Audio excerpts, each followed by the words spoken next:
마태복음 1장 18절부터 25절까지 같은 목소리로 읽겠습니다. 시작.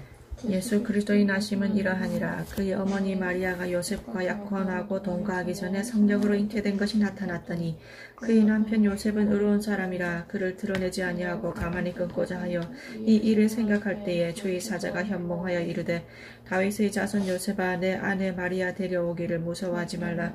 그에게 잉태된 자는 성령으로 된 것이라. 아들을 낳으리니 이름을 예수라 하라. 이는 그가 자기 백성을 그들의 죄에서 구원할 자이심이라 하니라. 이 모든 일이 된 것은 주께서 선지자로 하신 말씀을 이루려 하심이니 이르시되 보라 처녀가 잉태하여 아들을 낳을 것이요 그 이름은 임마누엘이라 하니라 하셨으니 이를 번역한즉 하나님이 우리와 함께 계시다 함이라. 요셉이 잠에서 깨어 일어나 주의 사자의 분부대로 행하여 그의 아내를 데려왔으나 아들을 낳기까지 동침하지 아니하더니 나음에 이름을 예수라 하니라. 아멘. 아멘. 우리가 지난주에 같은 본문으로 예수가 임마누엘의 완성이고 또 시작이고 예수를 통해서만 임마누엘이 가능하게 되었다. 임마누엘이 왜 그렇게 중요하냐? 임마누엘이 왜 그렇게 중요하죠? 임마누엘 우리가 읽은 그 뜻처럼 하나님께서 우리와 함께 계시다. 하나님께서 이 땅을 창조하실 때에 그 창조의 목적이 뭐였어요?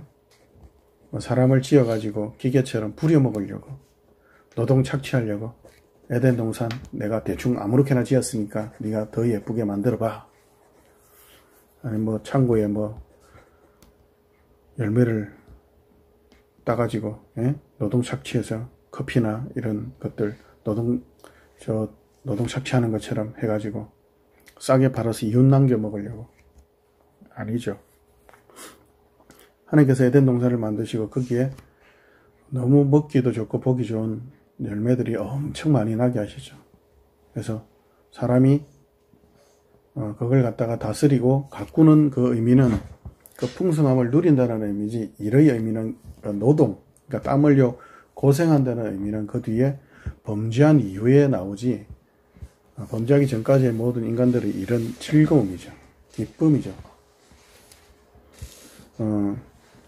여러분들 중에 게임을 갖다가 하루에 한 2-3시간 하는 시간 가질 때 억지로 하는 사람 없는 것처럼, 그죠?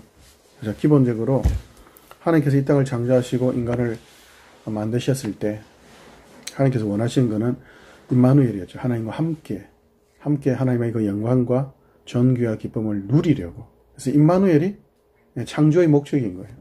범죄한 이후로 그 창조의 목적이 어떻게 됐죠? 왜곡되고 깨어졌죠.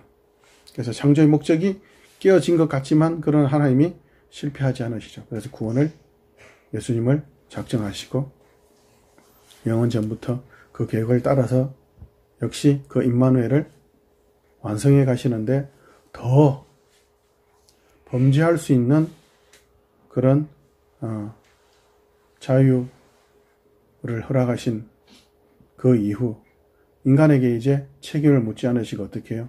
예수님을 보내셔서 임마누엘, 하나님이 우리와 함께 계시다는 것을 영원히 누리게 하시는 그런 은혜를 완성하셨죠. 그러면 이런 질문이 있을 수 있겠죠.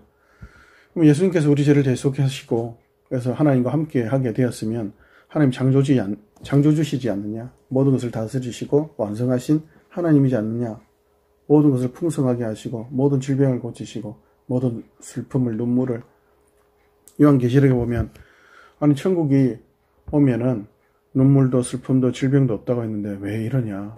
예수님께서 오셨지 않냐? 십자가를 통해서 완성하셨지 않냐? 근데 왜 이러냐? 네, 맞아요. 정당한 질문이죠. 그런데 지금 우리가 사는 이 시간을 어떻게 이야기하느냐면 종말이라고 이야기를 해요. 종말의 시대를 살고 있다. 종말이 뭐죠? 마칠 종자의 끝말자예요.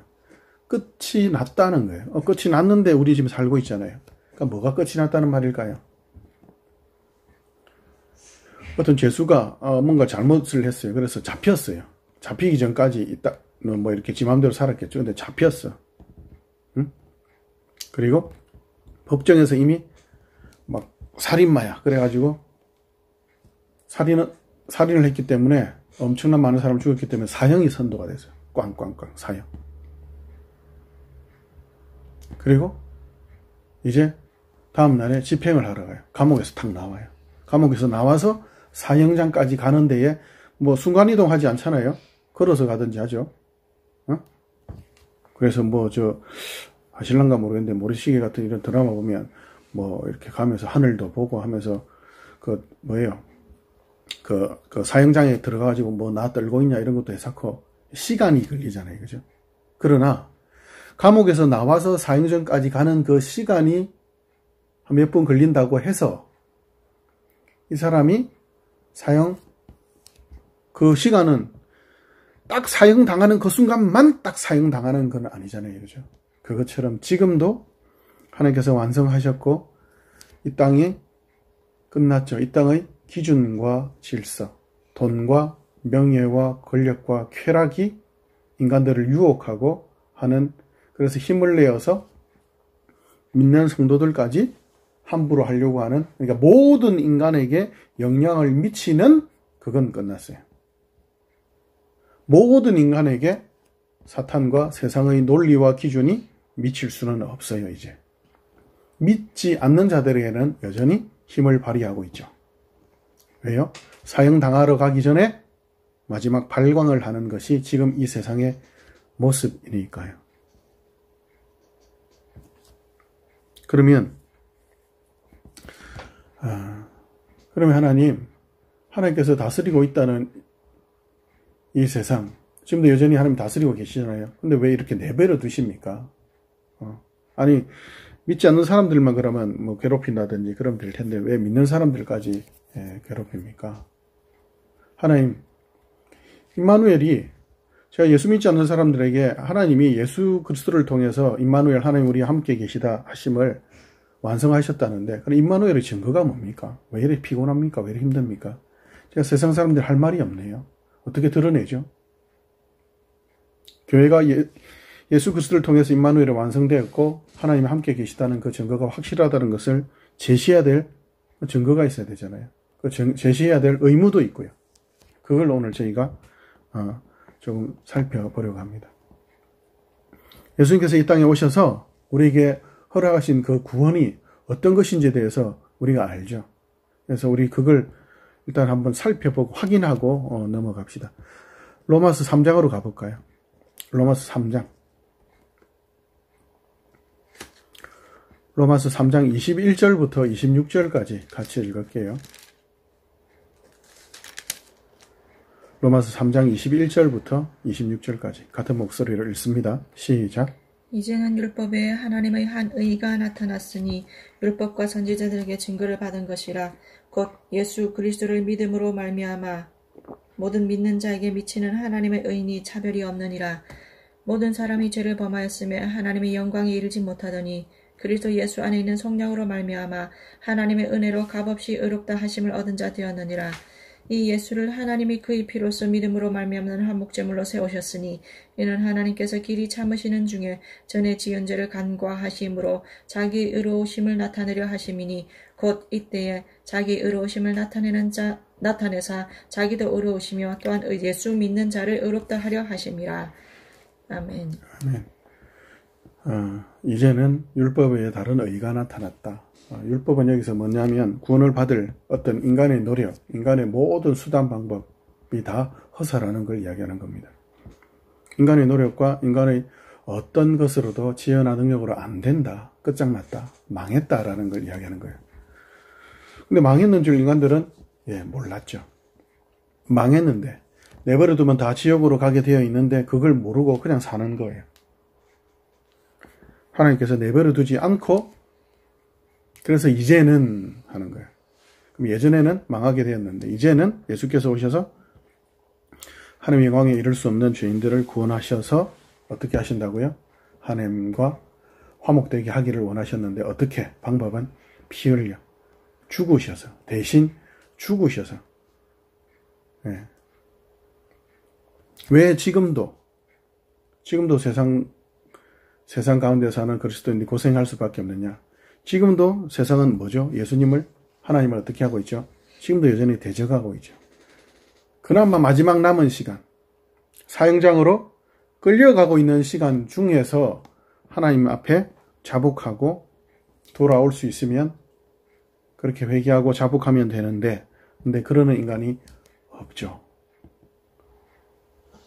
그 중에 하나님의 은혜로 그렇게 회개한 자들이 있지만, 그러나 기본적으로 모든 인간들은 그런 하나님의 은혜를 거부하고 있죠. 지금도 여전히 세상은 하나님과 예수 그리스도를 적대하고 있죠. 예.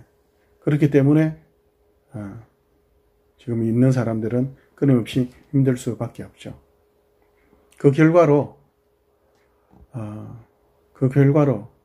지금 우리는 힘들어하고 있으며, 또한 세상은 또 여전히 지옥을 향해 달려가고 있는 거죠. 하나님이 행하신 그 은혜의 그 결과를 받아서 지금 우리 교회가 생겨났고, 그리고 이 교회는 오직 예수만 바라보며 살아야 한다. 왜? 그것이 왜 임마누엘의 증거가 되느냐? 그걸 오늘 저희들이 계속 살펴볼 건데, 예수 임마누엘, 예수님을 통해서 임마누엘이 완성되었다. 그러면 임마누엘의 증거는 뭐냐? 임마누엘의 증거도 예수밖에 없다.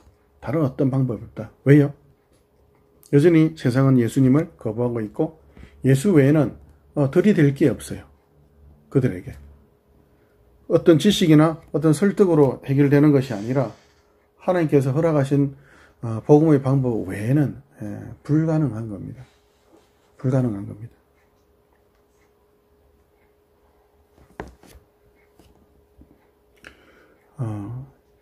하나님께서 우리에게 원하시는 것은 특별한 것들이 아니에요. 임마누엘의 증거를 너희가 보여봐라 할 때에 하나님께서 우리에게 이 땅에서 사는 동안 허락하신 조건과 환경을 그냥 어쩔 수 없이 주신 게 아니에요. 어쩔 수 없이 그냥 내가 나중에 다시 올 때 그냥 그때 해줄 테니까 지금 좀 잘 견뎌봐. 이런 게 전혀 아니에요. 전혀 아니에요. 로마서 5장으로 한번 가볼까요? 로마서 5장으로 가볼게요. 하나님께서 이 땅의 형편 가운데, 이 땅의 조건과 환경 가운데 그대로 하나님께 두신 이유. 5장 1절부터 4절까지 같이 읽습니다. 시작. 그러므로 우리가 믿음으로 의롭다 하심을 받았으니 우리 주 예수 그리스도로 말미암아 하나님과 화평을 누리자. 또한 그로 말미암아 우리가 믿음으로 서 있는 이 은혜에 들어감을 얻었으며 하나님의 영광을 바라고 즐거워하느니라. 다만 이뿐 아니라 우리가 환난 중에도 즐거워하나니 이는 환난은 인내를, 인내는 연단을, 연단은 소망을 이루는 줄 알미로라. 아멘. 믿음, 예수, 은혜로만 하나님과 화목을 누리고 산다라고 하죠. 근데 그뿐만 아니라 그 정도일 뿐만 아니라 환난 중에도 어떻게 해요? 환난 중에도 우리가 기뻐한다고요. 그러면 좀 적극적으로 이야기하자면 환난이 우리의 기쁨을 배가시키고 더 확실하게 하고 분명하게 선명하게 드러낸다는 거예요. 환난이 뭐죠? 이 땅에서 살아가는 거예요. 이 땅에서 살아가는 거예요. 왜 환난을 겪죠?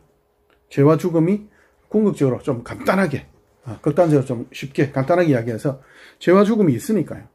가난하다, 질병이 다 떠나서 결국은 죄와 죽음의 문제죠. 그러면 그 환난은 면제되는 사람 있나요? 그 환난이 면제되는 사람. 지금 이 땅에 태어난 사람들은 기본적으로 뭐죠? 죄와 죽음을 향해서 죄 가운데 있고 죽음을 향해 달려가죠. 믿는 사람들은 육체의 죽음만 있을 뿐이지만 결국은 일단 죽음이라는 것은 다 인생이라면 맛보게 되어 있죠. 영원한 지옥이냐 아니면 예수님께서 오셔서 우리 몸이 다시 부활할 때까지 육체만 죽어있는 상태냐라는 차이지 결국은 모든 인간은 죽죠. 그 말은 태어났다는 거니까. 그러면 이 땅에 태어났다는 것 자체가 뭐예요? 환난인 거예요. 환난. 살아있다는 자체가 환난이에요. 그렇다면 이 환난을 겪지 않을 수 있는 유일한 방법은 뭐예요? 지옥 가든지, 이 땅에서 환난을 겪지 않는 유일한 방법은 지옥 가든지 아니면 예수 믿는 사람들은 죽어서 하나님 품에 안기든지 둘 중에 하나밖에 없죠. 그러나 지금 우리가 살아있기 때문에 지금 이 서신서는 살아있는 자들에게 주는 거 아니에요. 그죠? 죽은 자들은 죄를 거치고 하나님 품 안에서 안식하니까 환란은 당연히 뭐예요? 산자들에게 당연히 있을 수밖에 없죠.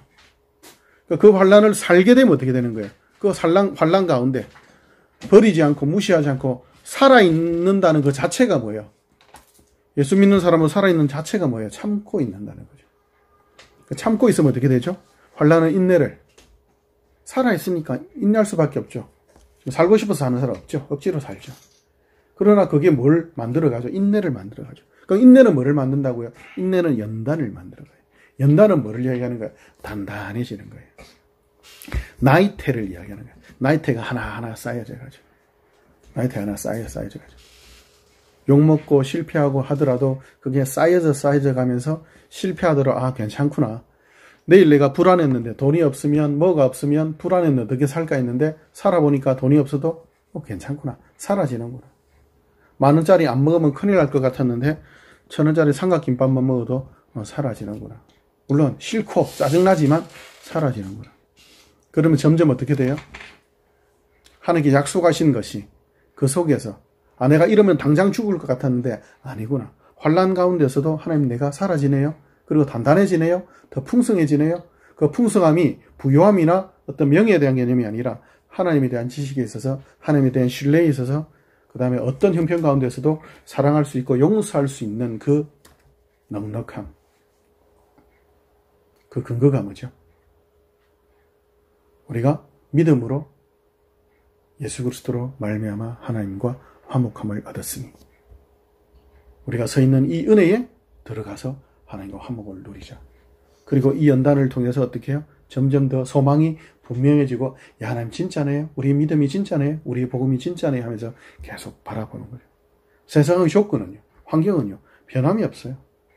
여전히 환란. 살아있다는 자체. 그러니까 우리는 계속 어떻게 살아야 하느냐. 막 투사처럼 막 이렇게 살아야 되느냐. 아니면 그냥 자포자기하며 살아야 되느냐.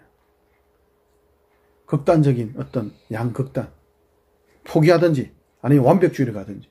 그게 아니라 하나님께서 우리에게 원하시는 것은 그게 아니에요. 큰 것들이 아니에요. 작은 것들이. 성도로 살아가는 삶의 그 모습에 있어서 오늘 우리가 읽은 이 본문에서도 이야기하는 것처럼 보세요. 지금 이스라엘 사람들은 소망을 기다리고 있죠. 근데 여전히 이스라엘은 고통 중에 있고, 근데 그 고통 중에 예수님께서 딱 오셔가지고 바로 로마를 쳐부시고 이게 아니라 예수님께서 어떻게 오셨죠? 그냥 말바통에 오셨죠.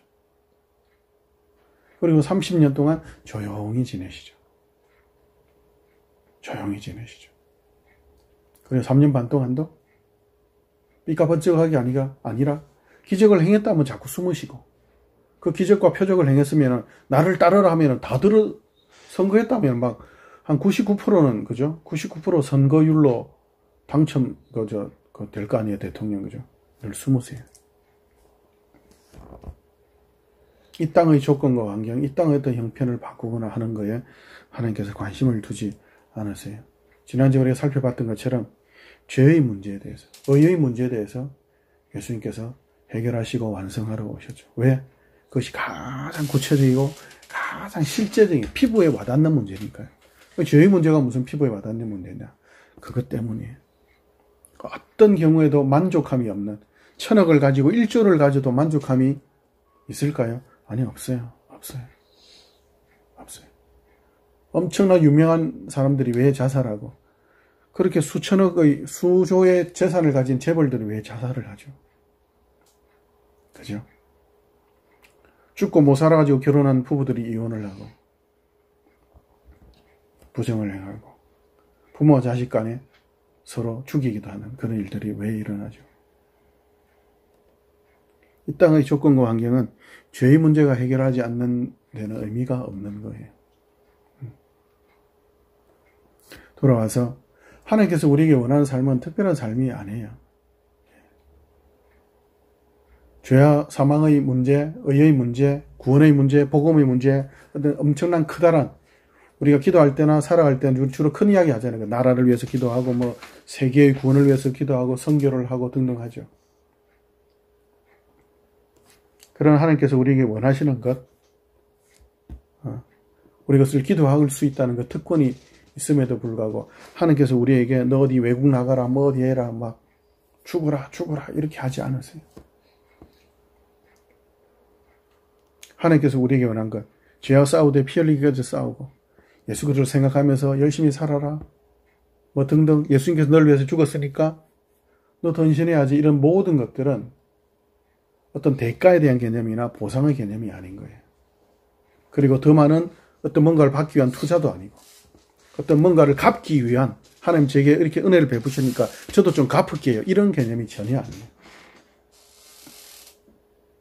하나님께서 우리에게 원하시는 것은 에베소서 1장 3절부터 있는 것처럼 찬송하게 하려는 그 목적이 동일하게 어디로 가죠? 12절에서 뭐라고요? 하나님의 영광의 찬송이 되게 하려는 쪽으로 가는 거예요. 하나님의 찬송이 되게 하려. 되게 하려. 그걸 인간들은 모르죠. 인간들은 모르죠. 찾지도 않죠. 죄지어서 지옥 갈 수밖에 없음에도 하나님께 찾지 않죠. 그래서 하나님께서 어떻게 하셨죠? 직접 오셨잖아요. 연탄 구덩이 속으로, 오물 구덩이 속으로 예수님께서 직접 말밥통에 오셨잖아요. 이 죄 많은 인생들 가운데, 한가운데 오셨잖아요. 그죠? 그것 자체가 은혜고. 그래서 하나님 함께 계시다는 걸 우리 확인할 때 항상 우리가 뭘 해야 되냐면, 어떤 복을 받았느냐, 내가 하나님께 어떤 지혜를 구해가지고 성경을 읽었더니 내가 이렇게 적용해가지고 이렇게 했더니 내가 성공했다. 또는 이렇게 실패할 뻔했는데 내가 살았다. 아니면 내가 이렇게 실패했음에도 불구하고 하나님께서 구원해 주셨다. 등등의 어떤 매뉴얼처럼 성경을 사용하라는 것이 아니고, 그게 아니라 예수께서 오셨다는 것 자체가 하나님께서 함께 하시다는 증거며, 우리가 부유하고 우리가 지혜가 있고 우리가 능력이 있다는 거, 예수만이 우리의 지혜와 능력이라는 가장 큰 증거라는 거예요. 증거라는 거예요. 마태복음 11장으로 한번 가봅시다. 마태복음 11장. 마태복음 11장 25절부터 30절까지 우리 같이 읽습니다. 마태복음 11장 25절부터 30절 같이 읽습니다. 시작. 그때 예수께서 대답하여 이르시되 천지 주제이신 아버지여, 이것을 지혜롭고 슬기 있는 자들에게는 숨기시고 어린 아이들에게는 나타내심을 감사하나이다. 옳소이다. 이렇게 된 것이 아버지의 뜻이니이다. 내 아버지께서 모든 것을 내게 주셨으니 아버지 외에는 이들을 아는 자가 없고, 아들과 또 아들의 손대로 계시를 받는 자 외에는 아버지를 아는 자가 없느니라. 수고하고 무거운 짐진 자들아 다 내게로 오라. 내가 너희를 쉬게 하리라. 나는 마음이 온유하고 겸손하니 나의 멍에를 메고 내게 배우라. 그리하면 너희 마음이 쉼을 얻으리니 이는 내 멍에는 쉽고 내 짐은 가벼움이라 하시니라. 아멘. 이건 단순하게 하나님의 은혜와 그리고 우리의 그 은혜를 받은 자로서의 어떤 열심이나 의지나 결단을 이야기하는 내용이 전혀 아니에요. 11장 전체 앞부분은 이스라엘에서 가장 똑똑하다는 박사학위 한 10개씩 받은 사람들이 똑똑할 거 아니에요? 근데 하나님의 지혜를, 하나님의 계시를 무시하고 있는 것에 대해서 책망하면서 나오는 본문이에요. 25절에 뭐라고요? 하나님을 찬송하고 있죠. 그래서 뭐라고 이야기하죠? 지혜롭고 똑똑한 자들에게는 하나님의 이 구원의 복음의 계시를 하나님께서 계시하셨음에도 불구하고 그걸 갖다가 깨닫지 않게 하시고 어린아이들에게 깨닫게 하셨다. 어린아이들이 어떻게 깨달을 수 있어요? 학문에 있어서 깨달음, 지혜에 있어서 뭐 말을 설명을 해줘요. 그러면 애들은 어때요? 가장 깨닫는 데 있어서 제일 꼴등이죠. 그죠? 제일 늦게 깨닫죠. 막 설명을 해줘요. 스마트폰이 어떻고, 5살짜리한테 블랙체인이 어떻고 설명을 해줘요. 제일 늦게 깨닫죠. 어린아이란 말은 제일 늦게 깨닫는 거예요. 그리고 지 마음대로 해석하는 애들이죠. 그럼 깨달을 수 있다, 없다? 없죠. 불가능하죠. 계시를 해 주셔도 불가능한 애들이에요. 가르쳐 주셔도. 근데 그런 어린아이들이 깨닫게 되었다. 뭐죠?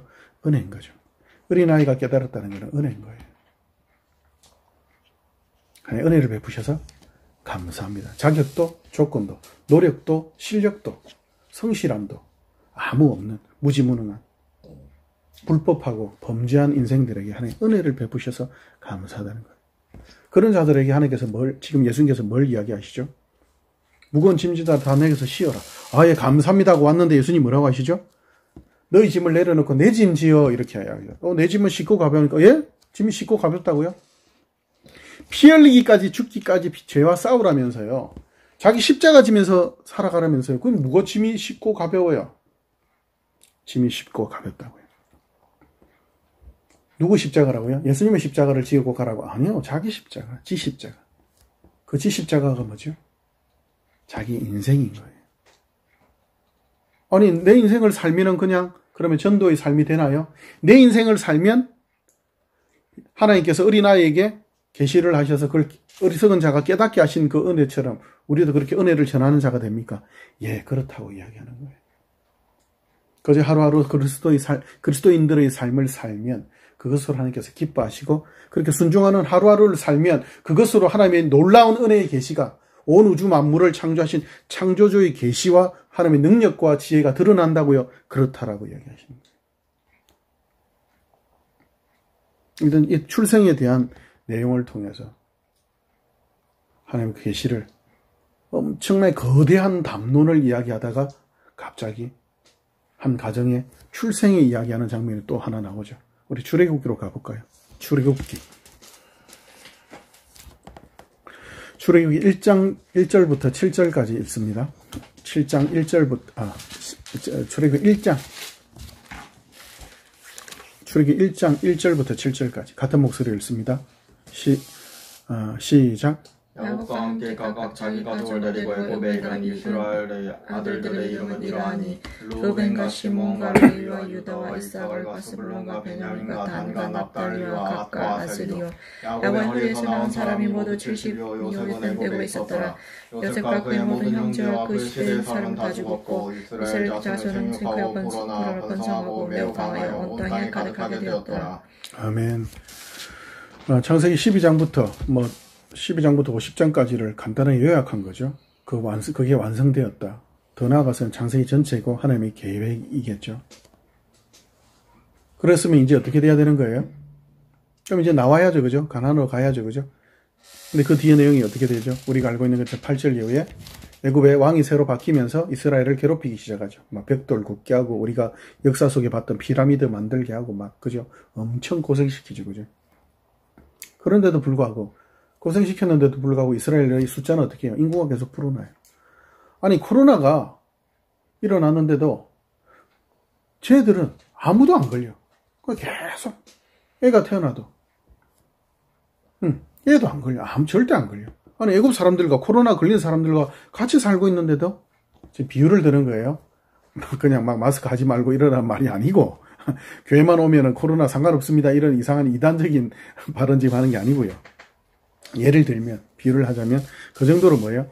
안에 생고생을 시키는데도 불구하고 계속 인구가 불어나는 거예요. 고대 시대에 인구가 불어난다는 건 뭐예요? 힘이 세진다는 거죠. 두려워하죠. 점점 괴롭히죠. 나중에 어떤 천인공노할 잔인한 짓까지 하냐면 남자가 태어나면 물에 던져 죽여버리고 나일강의 제물로 이단적인 그런 악한 사상이죠. 제물로 죽여버리고 여자는 살려놔.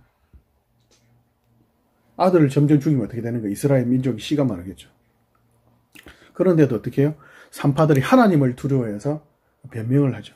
아니 가기 전에 이스라엘 사람이 너무 튼튼해가지고 먼저 애를 낳았습니다. 내가 가니까 할 것도 없더라고요. 근데 돈을 주니까 미안해가지고 그냥 제가 그냥 탯줄이나 좀 끊어주고 뭐 그 정도밖에 안 했다고. 미안해서 제가 죽는 줄 알았습니다 하면서 등등 이렇게 해요.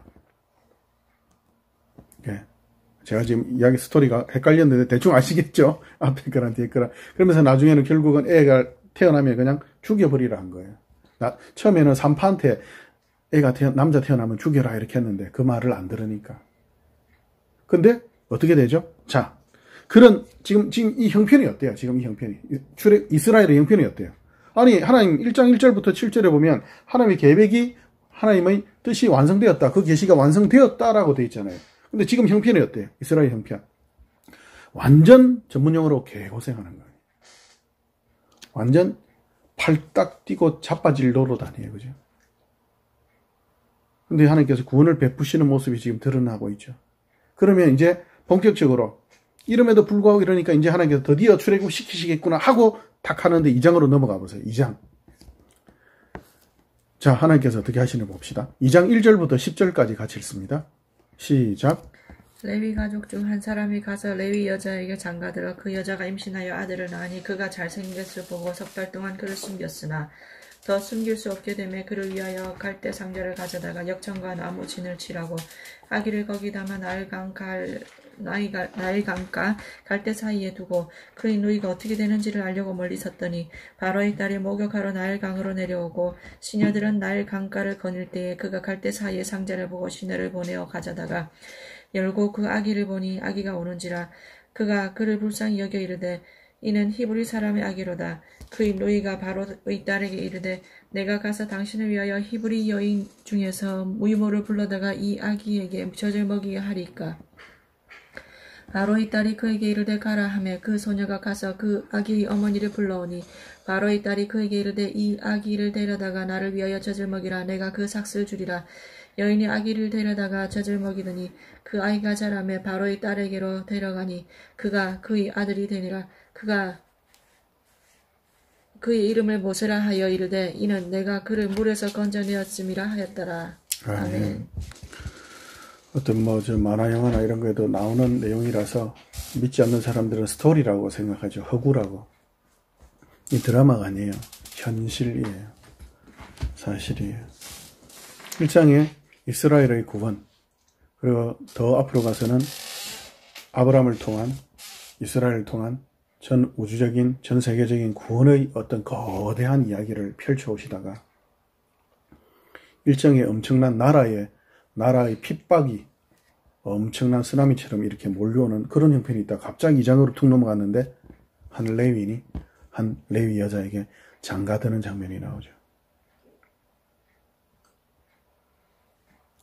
그냥 시집가고 장가가고 그냥 장사하고 학교 가고 공부하고 밥 먹고 친구 만나고 놀고 하는 그런 일상의 이야기 되죠.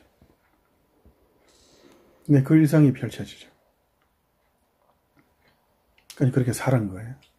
근데 아이가 잘생긴 것을 보고, 여기서 잘생겼다는 표현은 어떤 외모적인 그런 개념이 아니라 이들이 하나님의 질서를 따라 살아간다는 사람들인 거예요.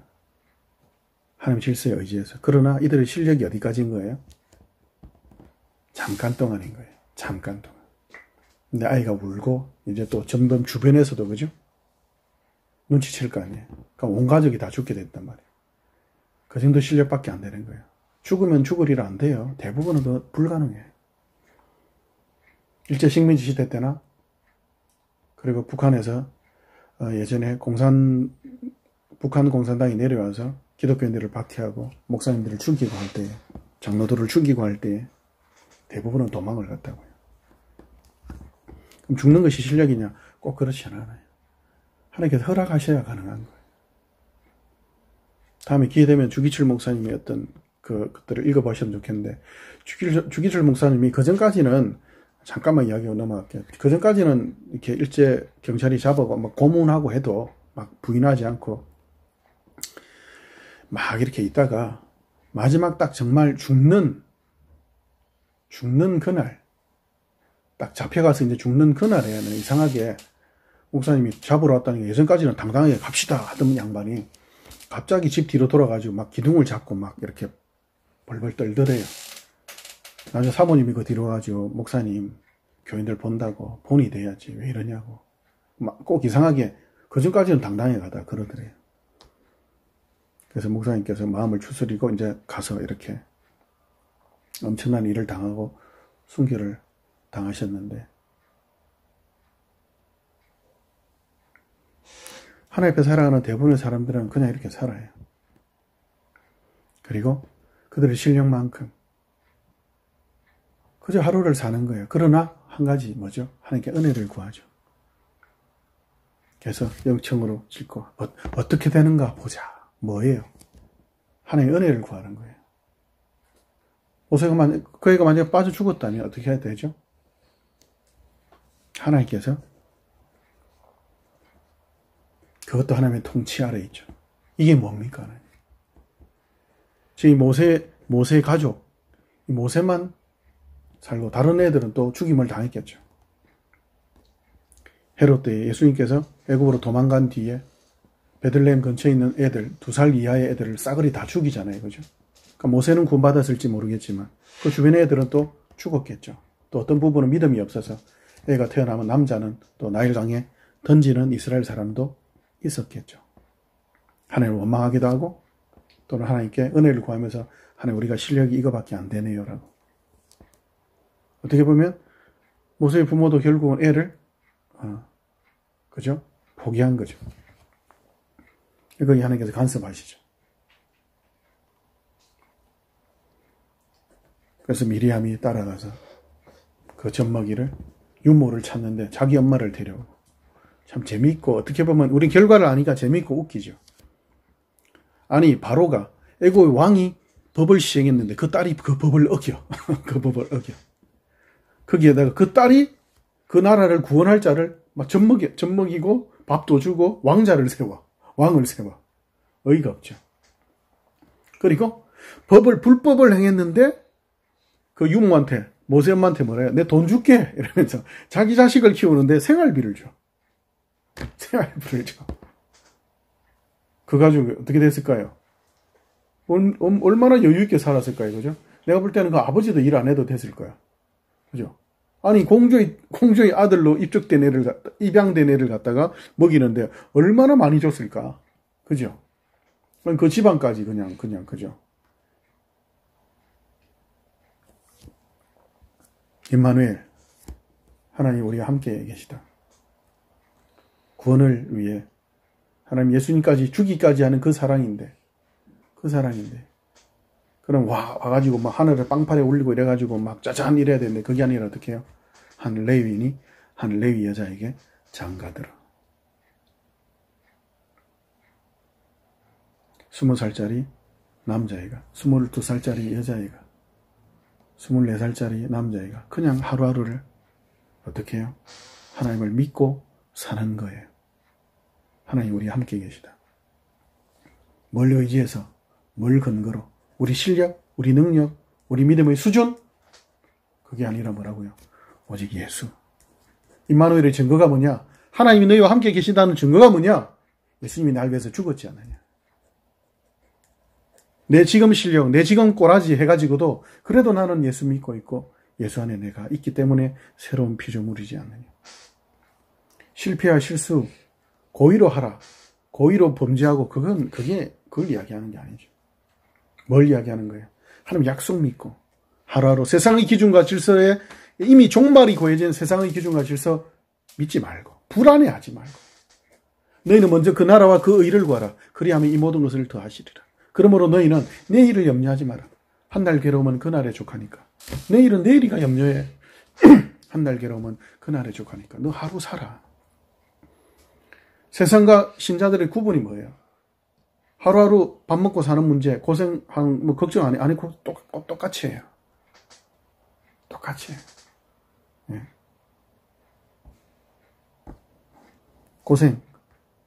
고생의 분량을 다른 말로 표현하면 뭐예요? 하루예요. 각자에게 있는 오늘이라는 그 시간만 항상 고생하게 되어 있어요. 살아있는 그 시간. 내일은, 믿지 않는 사람들 내일을 걱정하죠. 우리도 가끔 불안해서 내일 어떻게 될까 하지만, 그러나 내일에게 우리는 뭐라고 이야기하죠? 네가 걱정해! 우리에게 어떤 소망이죠? 하나님이 아버지고 주인이잖아요. 먼저 그 나라와 일을 구하라. 하나님이 주인이라는 거예요. 내버려 두지 않는다. 모세를 그 강에 던졌다 하더라도 내가 작정한 일이 있으니까 모세를 구한단다. 서로 네 믿음이 연약해서 너 자신을 포기해서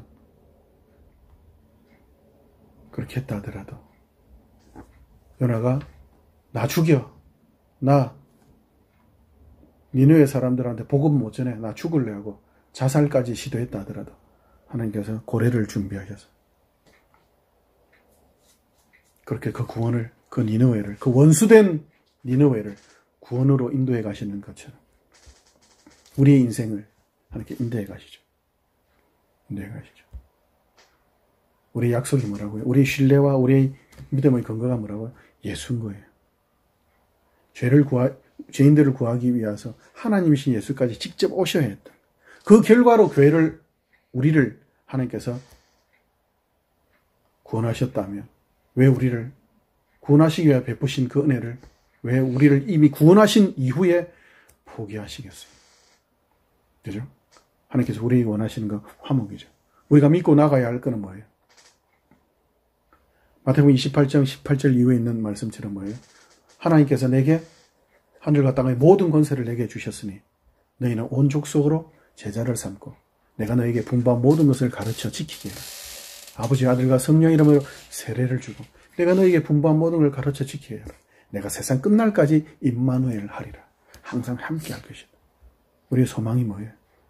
믿고 가는 거예요. 우리 성질이 있죠. 우리 못된 습관들도 있고 그럼에도 불구하고 그래 또 하루 순종하고 하루 애쓰고 한 레위인이 한 레위 여자와 결혼하는 일상을 그래 하루 일어나서 아침에 늦게 일어난 다음에 일어난 순간부터 내가 또 오늘 실패했다면 실패를 딛고 다시 또 날마다 쪽팔리고 부끄러워도 그래도 임마누엘의 증거가 뭐냐? 하나님이 네 편이고 하나님 너와 함께 가시다는 증거가 뭐냐? 오직 예수밖에 없습니다. 네 꼬라지는 내 꼬라지는 이래도 그래도 저는 다시 또 하루를 준비하고 또 하나님 앞에 은혜를 구하며 살겠습니다. 하나님께서 허락하신 승리 그 증거가 뭐죠? 하나님 우리 함께 계시다는 것. 하나님 함께 하시는 것이 우리의 승리이고 영광인 거죠. 세상이 알아주는 누군가에게 봐봐 내 잘났지 이게 아니라 하나님이 나와 함께 하시다. 예수가 내 주인이고 나는 복음을 받은 구원받은 자다. 나는 하나님의 성도다. 그것이 하나님 우리와 함께 하신다는 가장 큰 보증이고 증거고 우리가 제시해야 하는 우리 세상이 바라는 속지 맙시다. 속이지 말고 위대한 인물, 위대한 일을 해야 하나님을 드러내는 것이 아니라 어린아이를 깨닫게 하신 하나님을 찬양하신 예수님 뭐죠? 우리를 통해서도 하나님 살아계신 걸 드러내실 거예요. 뭘로? 순종으로요. 크고 위대한 일이나 위대한 인물이 아니라 하루하루 우리 각자 속에서 말을 부드럽게 하고 우리 서로 각자 할 수 있는 친절과 사랑과 용서로 그렇게 오늘도 그렇게 하나님의 함께 하신 임마누엘의 증거로 사는 우리의 하루하루 임마누엘의 증거로 우리의 말이 우리의 생각이 우리의 행동이 그렇게 드러나도록 우리 서로 위로하고 우리 그렇게 같이 힘내서 또 오늘도 그렇게 삽시다. 계속 이 은혜의 길을 우리 계속 같이 걸어갑시다. 기도합시다.